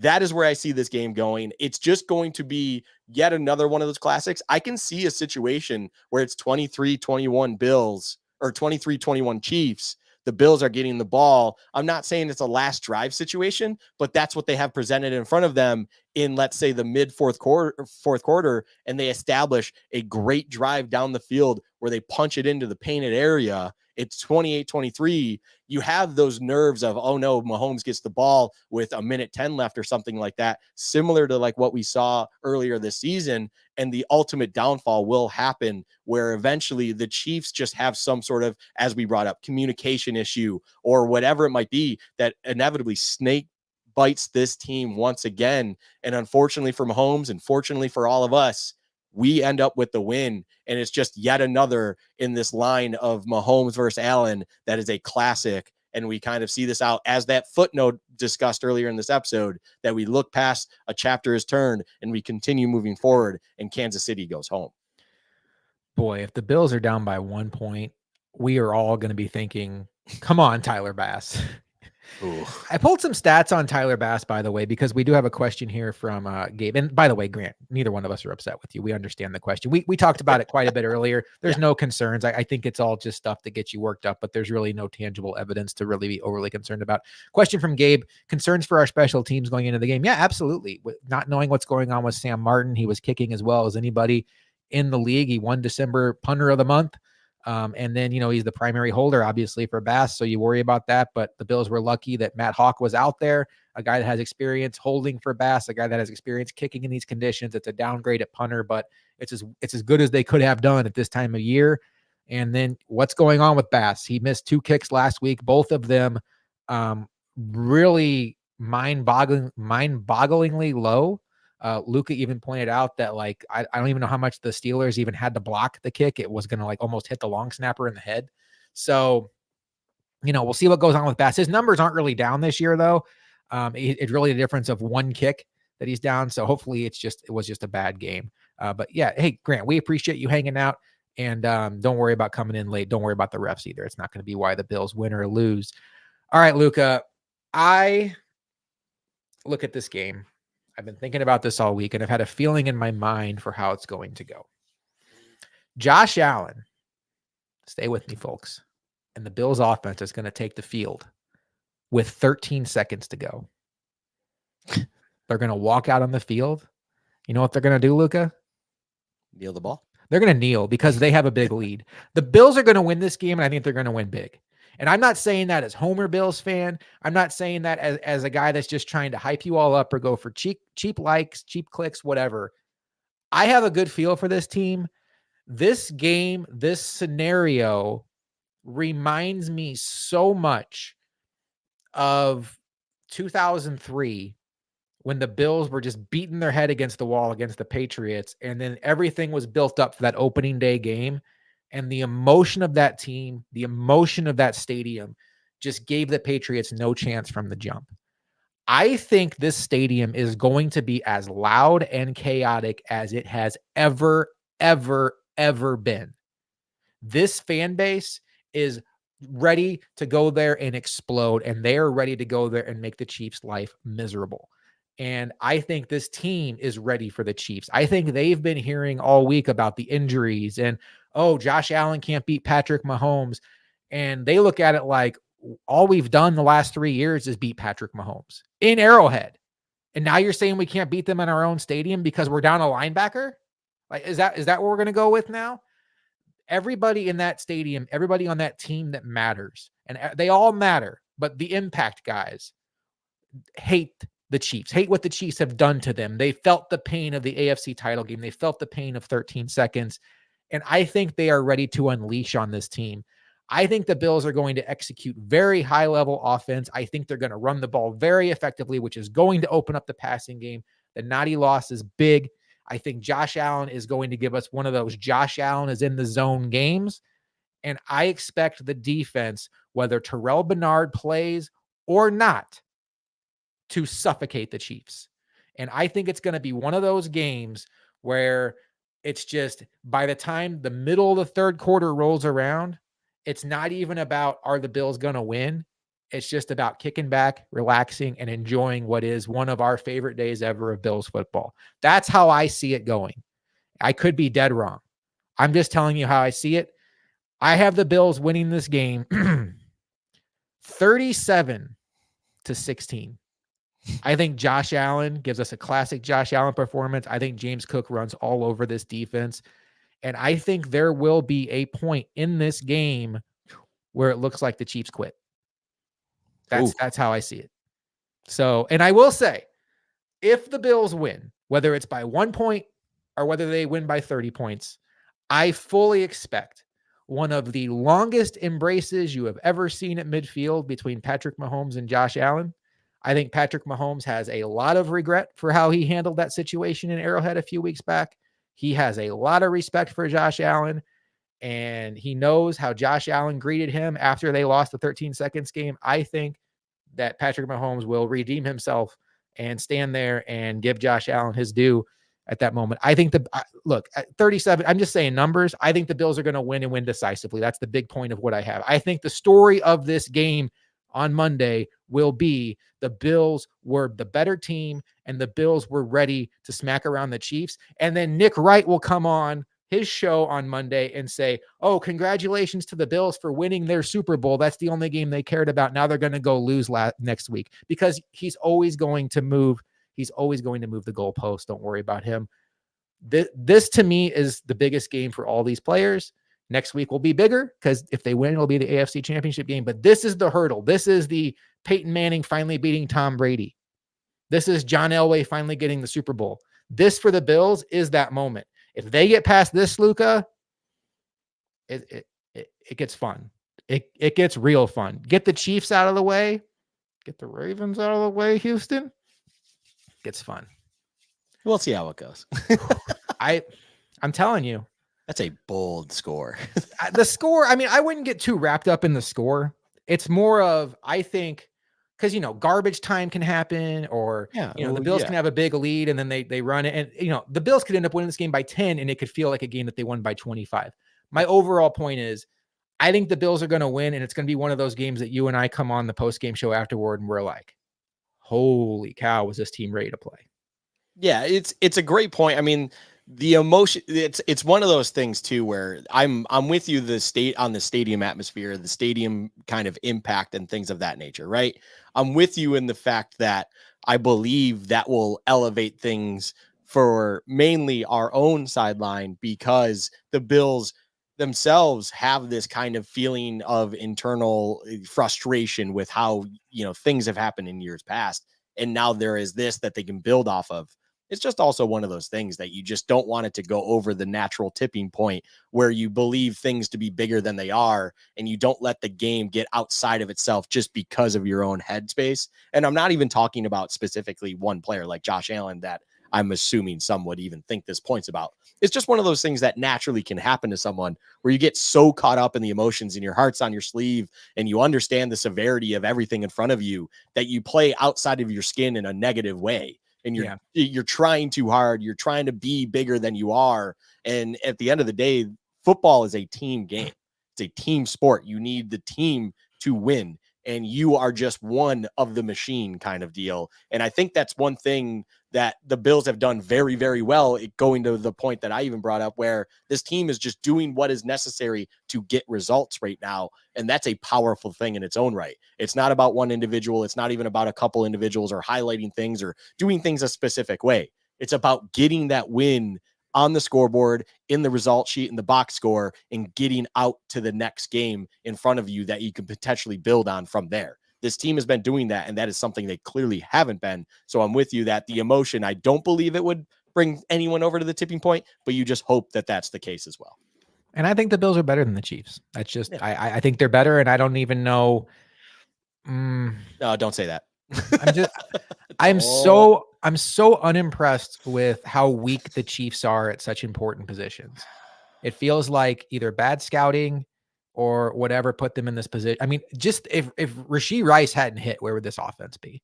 Oh, they are, I mean, I don't know. But I think it'll be a good game. I think that, there's a chance the Bills blow them out. I certainly predicted it. I think psychologically for the Bills, it would do them better to win the way Lucas said, where you're in a close fight with this team. You start to think maybe you're going to lose, and then you pull it out, because that's the kind of win that can get you thinking, oh, this is our year. If you do what I say and it's a laugher by the third quarter, like, you're not thinking about the fact of, wow, we just proved we can win a tug of war with the Chiefs. It's like, no, we just beat their ass. But either way, get it done. All right, Luca, there's other games to talk about this weekend. We have 3 other games, obviously, one that really impacts the winner of Bills Chiefs. And we're going to talk about those now in a segment that we talk about every week, one of our favorites. But we are going to, as I'm stalling here, Luca, we're going to do Luca's locks. Where did the word lock go, Luca? What's happening here? Look, this has been a historically awful year betting, and at least for myself and other individuals that kind of try to play based on where public money's going and lines and things like that. It's almost been one of those ones. And there's another popular gambling show that I listen where I love the line that was said, where this has been the sucker bet year. That's kind of the best way to say it.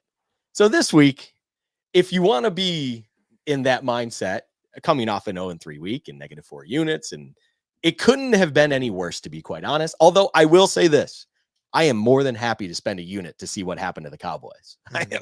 I would have probably made that 10 units if I would have known that would have jinxed them and gotten them there. Not really. I wouldn't want to spend that many units, but overall, I was happy with that one. But yeah, for the week, I deserve a punishment. I deserve all the crap sent my way. So we are in divisional fades territory, Josh, and we will begin as such. We'll see if we can get it back to locks next week. Maybe you'll go 4-0 this week. Three right answers, 4 units in your favor. It's going to start off with where the week starts off with the other AFC matchup. The Houston Texans go to Baltimore, and their young, outstanding quarterback CJ Stroud starts his first ever road playoff game against the Baltimore Ravens, who really have had 2 weeks off now. They had the bye week, and they also sat their starters week 18 against Pittsburgh. So we'll see if rust is a factor there. The Ravens are 9.5-point favorites over these Houston Texans. The over-under is set at 43.5 points. Luca, what do you like about this game? I mean, this is a game where it's really difficult this week when it comes to betting in general, especially with spreads. This is one of the rare situations where I can't remember seeing this many what we'll call quote unquote big spreads going into a divisional round playoff week. This is pretty wild. Both this game and a game we'll touch on a little bit here with the 2-1 seeds, they are almost double-digit favorites, and that is pretty wild. In the playoffs, it's crazy to think that Vegas is assuming, more than 1-score games are going to result in the end, and that's pretty wild to say. In this game in particular, it opened up with an over-under line of 46 points, and I thought that was pretty good. I thought that was solid. And for whatever reason, it's been just immediately going down, and I think early money and early betting was going on the under, understandably so. It was just one of those things where, okay, especially if you're hot on the Texans and you expect them to cover 9.5, you would most likely think it gets a little bit uglier. On top of the Ravens may want to run the ball because traditional sense tells you the Ravens want to run the ball, and that's kind of how they win. That's what they do. That's what they've always done. What I will say is, though, the line went all the way down to 43.5.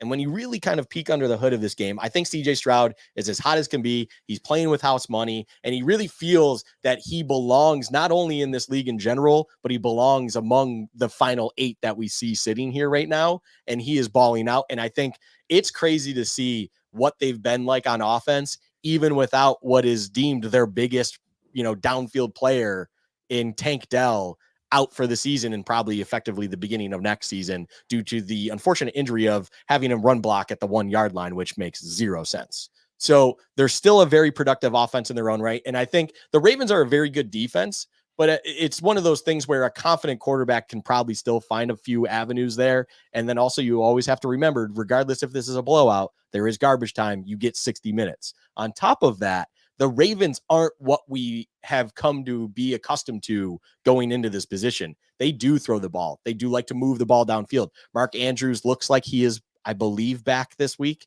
I don't remember it. I couldn't remember the situation of his injury. I know he's questionable and maybe leaning out or in, whatever. Sounds like he'll be back next week. Okay. I remember it being up in the air a little bit, but regardless, the passing game doesn't have to go through him. And that was the point I was going to get to. Mm-hmm. There are receivers. There is Zay Flowers, my 2023 draft crush, who's killing it in his own right for the Ravens. There are things there where big plays can be had. So when that line moved all the way down to 43.5, I had to take the over. I mean, that just makes the game in my eyes is something where I go, okay, Vegas looks at it as 9.5 spread. It opened at 8.5 and it actually moved up because people were putting money on the Ravens or they just feel that it was supposed to be that way. And regardless, I can see this easily being a game where it's 30-20 and that's clearing 43.5 by almost 7 points, something of that nature, because the Texans, they're a defense that I think can be had, and they're going to have to overcompensate for the run defending in all reality. And at the end of the day, Lamar will be able to kill them over top. I lean the Ravens when it comes to the spread, but overall, the over 43.5, even though that is a public play, it's just too low of a point total in my mind that you have to take it. Boy, is it going to be awkward for you when your draft crush from last year, Zay Flowers, is lining up against your draft crush from 2 years ago and Derek Stingley Jr. You're going to be like Kelsey's mom out there with like half Texans, half Ravens. But we'll point. see how that goes. All right. So over 43.5 is the play in the first game. And that will take us now to the second game on Saturday. The Green Bay Packers, with a surprising win by Vegas standards, traveling to San Francisco to take on the 49ers, who are off of a bye. The Packers looked super efficient on offense last week. Jordan Love looks like a star, much like everything you described about CJ Stroud. You probably could say about Jordan Love. They're getting their weapons back. They're getting Christian Watson back. Aaron Jones looks like he is in full form right now after his injury from midseason. The 49ers are favored by 9.5 points. They certainly have the recent playoff history to their advantage over Green Bay. Luca, how do you see this game going? This is going to be a fun game in my mind. I will say this. I love the over right out the gate. I like the over, even though it is a heavy 50.5. I think in San Fran, the one thing that people are going, it's like, well, Jordan Love's going to have to deal with that defense and, Bosa and all that stuff. It's like, technically right now, Green Bay won, by the way, is 8-2 to the over in their last 10. San Fran is 6-4 to the over in their last 10. These teams like to put up points and they run efficient offenses right now. Green Bay's humming in their own regard. San Fran's humming in their own regard, but that is not where my lock is going. I say I like the over because there's another thing here. And this is where I start to go, look, I'm going against the public. There is a clear overreaction right now to the Packers. It is readily apparent in the betting world. It's even seen in kind of the national, where the trendy pick almost for an upset in my eyes that I keep seeing out there when someone's just throwing one out is that the Packers will beat the Niners, because I think people have the idea and the image of that Christmas Day game against the Ravens, where the Ravens just dismantled Brock Purdy and this offense, and they just didn't know what to do. And Kyle Shanahan he laid a stinker. That's just what happened on that Monday night game. It was just an absolute stinker of a game. I think that might be the most important thing going into this game. I think there is something to prove for the Niners. There is something they want to make sure they reestablish, because for a long stretch of time, this was believed to be the best team in the league. And some people, as you like to say all the time, believed it wasn't even close. The Niners are the clear class of the NFL. And then the Ravens showed that they are also among the best in the league. And they just caught the Niners also on a very, very bad day. So this kind of trend of the Packers should easily cover 9.5 and things like that. I think this is going to be kind of where earth comes down. The Packers come down to earth a little bit. And I still like Jordan Love and stuff. And I think points can be there for them. But San Fran's going to be on all cylinders. They are going to eat up this Packers defense. And I'm not saying, and I even said last week, I don't necessarily like the disrespect that the Packers defense gets even prior to last week, where it's like, but they still allow points. They still allow chunk plays to happen. And Kyle Shanahan is the guy to come in and exploit every deficiency you possibly have on the defensive side, and he will make it hum. This is probably going to be a massive Christian McCaffrey day. It is why, for fun fact here, Josh, if you weren't aware of betting and stuff for anytime touchdowns, don't even bother with Christian McCaffrey anytime touchdown for one. 2+ touchdowns for Christian McCaffrey is plus 130 last I checked on one sports book, which is absolutely absurd because your average best line in 2+ touchdown scoring is 500 to 700.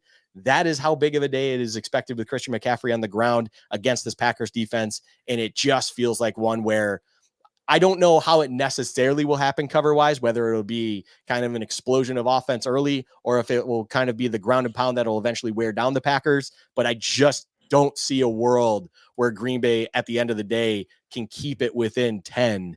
And it's just going to be one of those things that the Packers will pull away in the end and they will cover the 9.5. Packers defense is good. They have an excellent cover cornerback in Jair Alexander. Just think if they had Rasul Douglas. Oh, bang. Shots fired. They might. That's really all they're missing right now.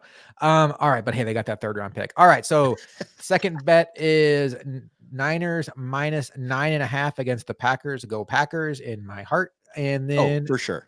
The third game is going to be the Tampa Bay Buccaneers, who very quickly dismissed the Philadelphia Eagles last week. See you later, alligator. Travel to Detroit to take on the Detroit Lions, who got their first playoff win in almost 3 decades. The Detroit Lions are 7-point favorites in this game, Luca. How do you see this one going? This is a matchup of 2 former first overall picks, Josh, and Baker Mayfield and Jared Goff. And they've both been tossed aside by those teams that drafted them first overall. And yet those teams that tossed them aside are no longer in the playoffs, and they are sitting there in the playoffs themselves.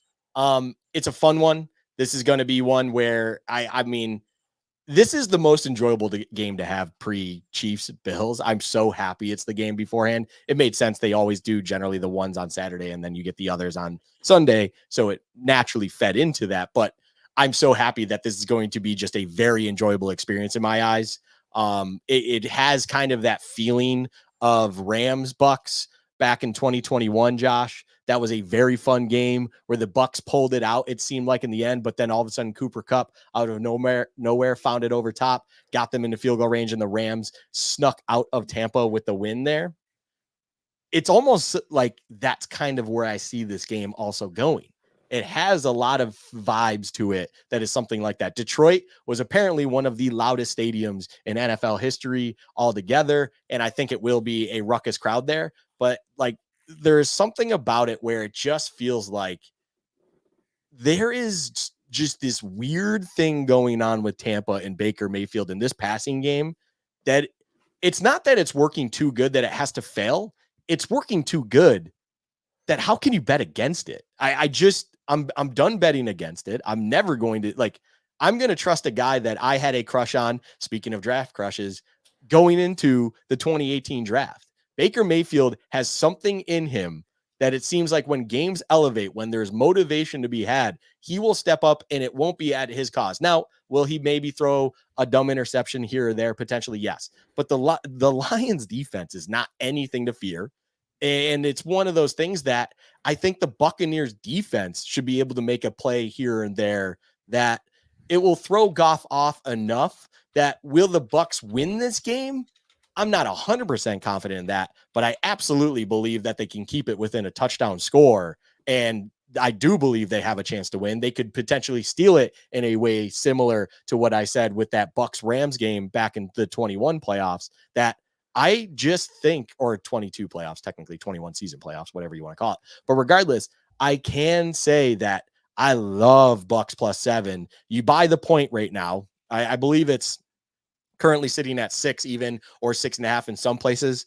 Buy the half a point to point, people. Don't be stupid with it. That's why this is the 2-unit play. I will say I'd probably lean 9.5 against the Packers more so in like what I agree with, but because you're buying the point, lay the 2 units on it. It's going to be a little juiced, but I truly believe that the Bucs should be able to keep this win within a touchdown. But just in case, get that little insurance to make you feel better about it.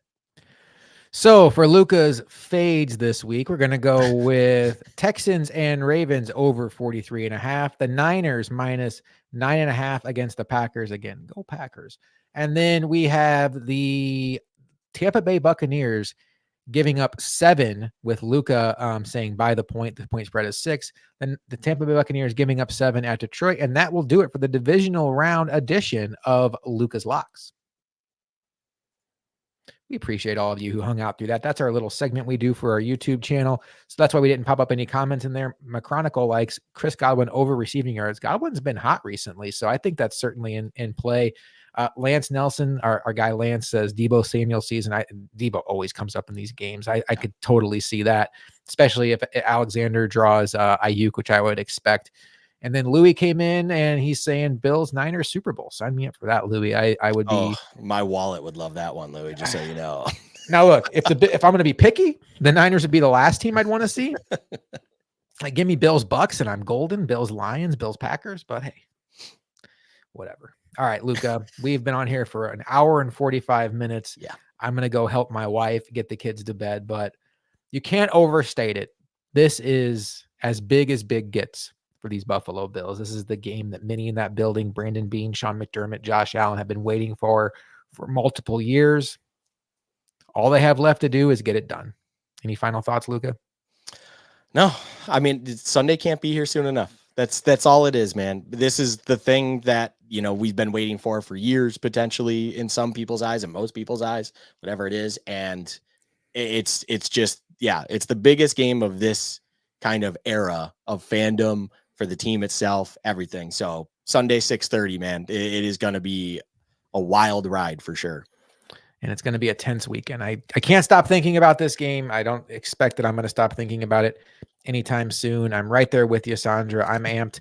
What's next for us, though? I will be hosting the Built-in Buffalo halftime show. Hopefully it's a happy one. Hopefully the Bills have a nice sizable lead at that point. But I will be here, rain or shine or snow, on Built-in Buffalo for halftime. Luca and I will be back. Bills Chat, where all of your audio podcasts can be found, as well as Built-in Buffalo and Bills Chat YouTube for the post-game show. Hopefully it's a happy one, but hey, Luca and I got through the Bengals post-game show last year and it was very therapeutic. So if worst comes to worst, we would highly recommend that you ride that one out with us too, whenever this season ends. I'm not ready for this season to end. I don't think it's going to end on Sunday. I think our picks explain that pretty well.